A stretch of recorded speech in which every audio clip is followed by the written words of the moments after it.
Ayan guys.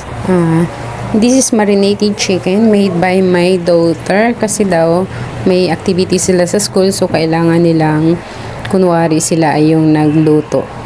Ayan, siya yung gumawa nung marinated na chicken. Ayan, siya din ang naghalo. Ayan. After that is siya rin nagprito.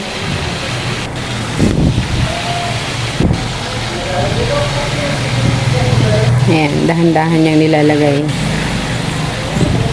Kasi tumatalsik yung mantika.